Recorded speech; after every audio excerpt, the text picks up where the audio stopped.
The development of Trans-Nzoia County has grown in leaps and bounds since Governor Partick Khaemba took office in 2013. Under his leadership, the county that occupies 2,500 square kilometers, located on the western side of Kenya, has seen enormous transformations in agriculture, infrastructure, and health. As Kenya's food basket, Trans-Nzoia County used to produce a third of the maize consumed in Kenya. Welcome to Trans-Nzoia County.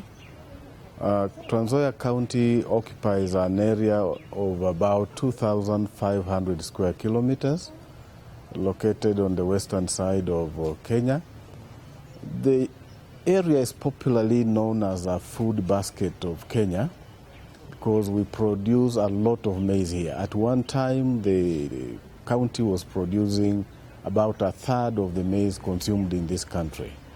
That has declined since those years.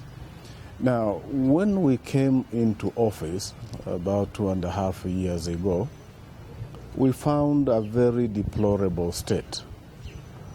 The area we call the food basket had poverty levels of about 51%, food insecurity of about 60%, with the general facilities of the former county council and the municipal council in a very bad state. His county government inherited a moribund institution that lacked logistics, offices, and infrastructure. I would say the two institutions were actually bankrupt. Therefore, we took over an institution or inherited institutions that were completely moribund, that did not have facilities, that lacked the logistics, things like cars, that lacked the offices.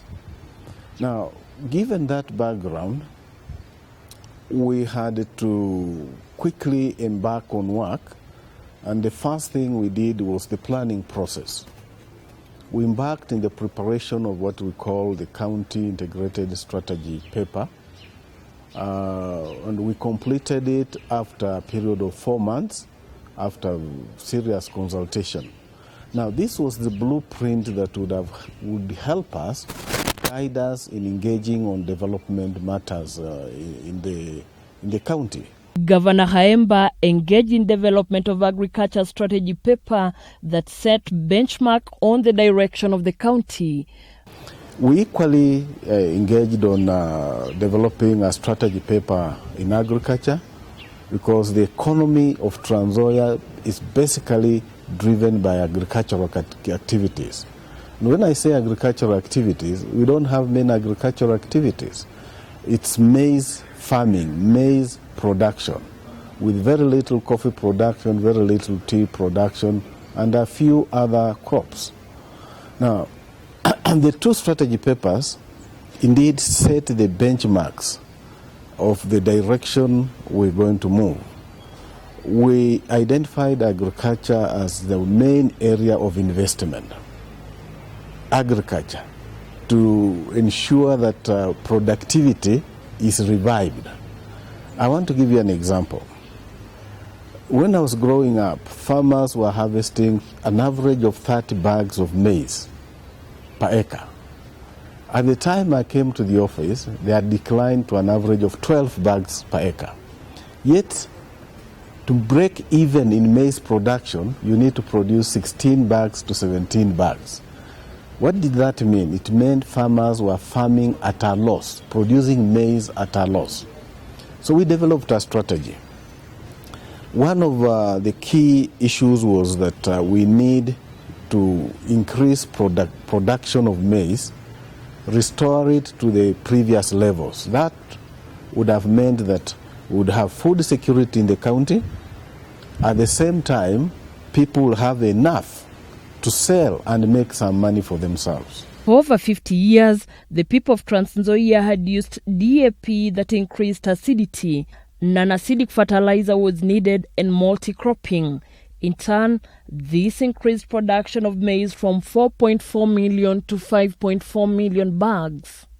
The county launched coffee growing in 2015 and supplied 200,000 seedlings to the farmers. We spoke with Simon Kinuthia, who works with Coffee Research Institute in Kitale. Hivyo kama mkulima ataweza kutengeneza kahawa yake ipate mazao kama haya tunaona hapa, kwa ekari moja returns itakuwa ya kufurahisha.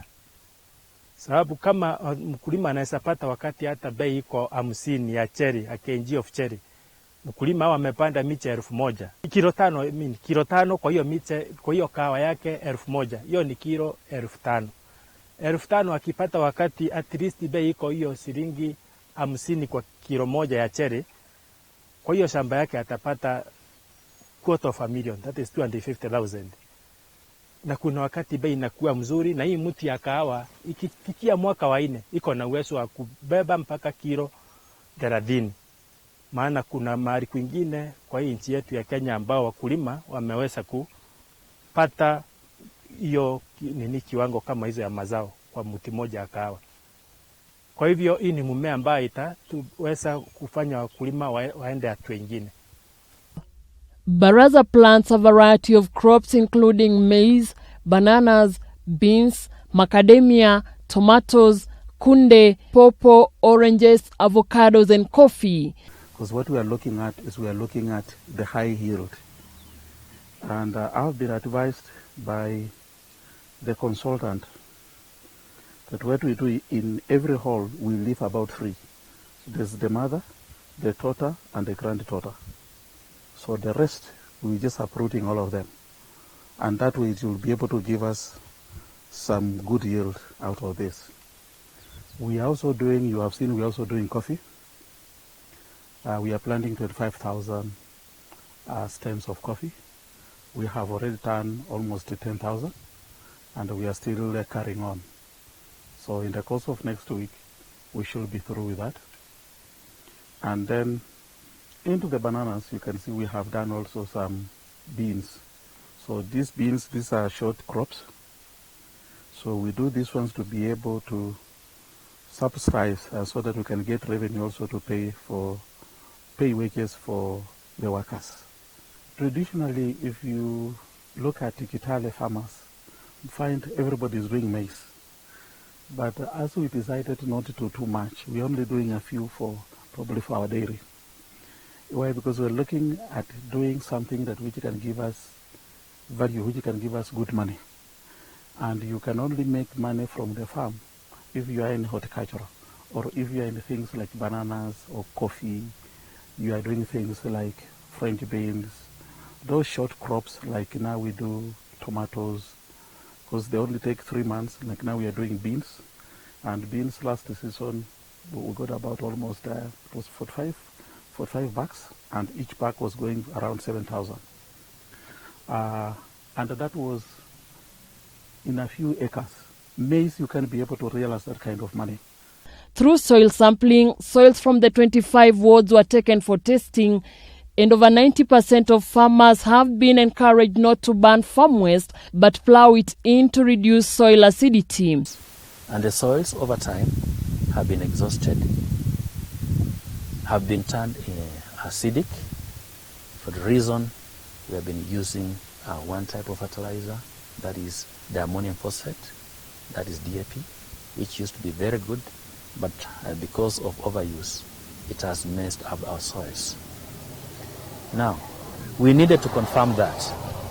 Through the county government funding, the soil samples were taken from all the 25 wards, and for sure, many farms, over 90% of our farms, have got a pH of less than 5.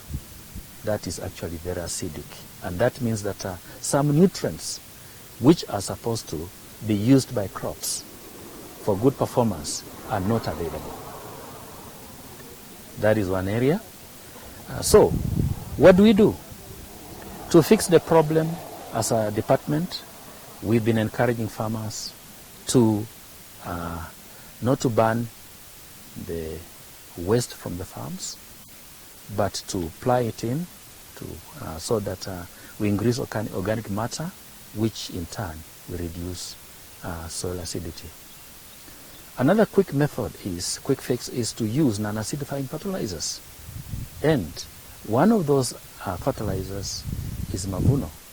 Mavuno planting and top dressing fertilizer has lime, and the lime actually neutralizes the acid so that the soil is a good media for production of crops.